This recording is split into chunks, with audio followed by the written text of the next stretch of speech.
Hello everyone, welcome back to the channel. Hope you guys are doing very well.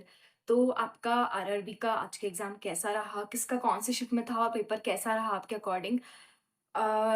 मेरा paper कैसा रहा इसके ऊपर बात कर लेते हैं। देखो, सबसे पहले तो मेरा पेपर मतलब इतना ज़्यादा खराब, इतना ज़्यादा वर्स्ट पेपर मेरा गया। पता नहीं मैं पेपर में क्या करके आई हूँ। 200% श्योर है कि मेरा आरआरबी क्वालिफाई नहीं होगा। लाइक ये आप लोग जानते होंगे जो लोग पहले से देख रहे हैं वीडियोस वगैरह को, कि ये मेरा फर्स्ट अटेम्प्ट था, ठीक है। तो आरआरबी के बारे में, क्योंकि आप लोगों को पता है कि इसमें इंग्लिश तो आती नहीं है, तो वैसे भी बहुत मुश्किल हो जाता है क्योंकि मेरा क्वांट थोड़ा सा एवरेज साइड पर है, तो मेरे लिए मुश्किल हो जाता है। बट मैंने सोचा था कि लाइक 50 के अराउंड तो मैं अटेम्प्ट करके आऊंगी। बट यू वॉन्ट बिलीव कि मेरे अटेम्प्ट 50s में तो छोड़ो, मतलब 40s की रेंज में कहना भी मुझे ऐसा लग रहा है कि बहुत मुश्किल से अटेम्प्ट हो रखे हैं। मतलब मैं पेपर में क्या करके आई क्या नहीं, I got stuck in the examination. Starting में जब रीजनिंग अपीयर हुई, पहली बात तो क्या हुआ, जब मैं पेपर कर रही थी एक बार तो मेरा सिस्टम ही बंद हो गया। ठीक है, रीजनिंग में पहले ही बहुत मेरा दिमाग में चल रहा था कि लाइक कैसा पेपर आएगा, क्या करके आऊंगी, कितने अटेम्प्ट रहेंगे, ये मेरे दिमाग में ऑलरेडी टेंशन चल रही थी। और ड्यूरिंग द एग्जामिनेशन रीजनिंग के टाइम पे मेरा सिस्टम भी बंद हो गया। तो फिर मैंने इन्विजिलेटर को बुलाया, तो उन्होंने थोड़ा बहुत काम वगैरह किया। तो ऑलरेडी मेरे दिमाग में बहुत ज़्यादा स्ट्रेस हो चुका था कि अब क्या होगा। हालाँकि ये एक बार पहले भी हुआ था, बट फिर भी इस बार क्योंकि मैं थोड़ा दिमाग में ज़्यादा ही चीज़ें चल रही थी ना, तो मेरा दिमाग ऑलरेडी वहाँ पे खराब हो चुका था इन्विजिलेटर की वज़ह से। उसके बाद बीच-बीच में वो आए जा रहे हैं, यहाँ पे साइन कर दो, वहाँ पे साइन कर दो। मतलब स्टार्टिंग में मैं जल्दी टाइम पे पहुँच गई थी, तो उनके पास सफिशिएंट टाइम था। उस वक़्त तो कैंडिडेट्स भी नहीं आए थे कि वो सबके साइन वगैरह ले लें, बट स्टिल बीच-बीच में आके इंटरप्ट करके कि साइन कर दीजिए, एक्सक्यूज़ मी साइन कर दीजिए।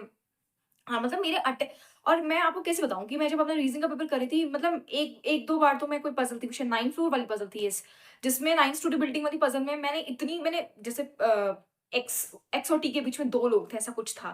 मतलब मेरे को तो 6-7 कंडीशन दिख रही थी उसके अंदर, भाई मैं तो उस वाली पज़ल पे सबसे ज़्यादा मेरा टाइम लग गया।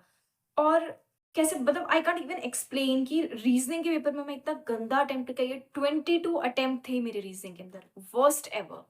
देन क्वांट, और क्वांट तो वैसे भी मेरा चाहे बहुत ही अच्छा है, ठीक है, तो मैं क्या ही कहूँ। क्वांट के अंदर मेरे अटेम्प्ट टोटल 19 हैं। मतलब कि कैसे ही क्या कहूँ, कुछ आई डोंट नो, मुझे समझ में नहीं आ रहा है कि total attempt I only did 41 questions.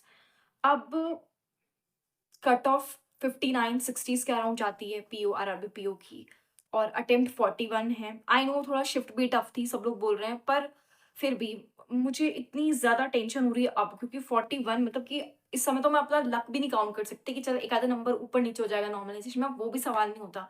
मतलब ऐसा पेपर मेरा आज से भी ना तो कोई इतना गंदा मेरा मॉक गया था, क्योंकि मैंने मॉक टेस्ट भी काफ़ी लगाए थे, ना तो इतना गंदा कोई मॉक टेस्ट गया था, ना आज तक कोई ऐसा एग्जाम गया जिसमें इतने गंदे अटेम्प्ट्स हों।